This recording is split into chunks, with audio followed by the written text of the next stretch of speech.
కన్న తల్లి ఉక్కుమాల దేవి కన్న కొడుకు త్రిలోక ఈరన్నాని పేరు పెట్టుకోని పచ్చి పాలు పోసి పౌరంగా చేస్తున్నది ఉక్కు పాలు పోసి ఉగ్రంగా జాలంగా త్రిలోక ఈరన్న తల్లి చేతుల దయతోని పెరుగుతున్నాడు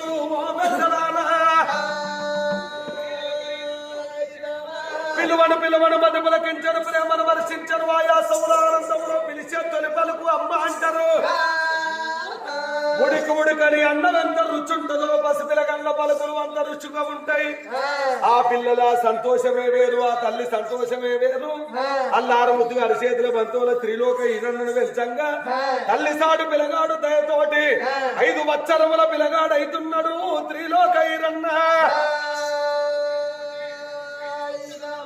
5 సంవత్సరాల పిల్లగాడు ఎప్పుడు ఆయనో కంచు మహారాజు కళ్ళతో చూసి నా కొడుకు 5 ఏళ్ల కుమారుడైండు 5 సంవత్సరాల నాడు నా కొడుకు విద్యా బుద్ధి నేర్పి మన గురువుకు అప్పగించాలి.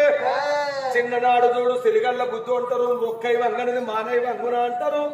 చదువు రాని వాడు సభలో బలుతున్నబోదు, విద్య రాని వాడు వింత పశువు అంటారు.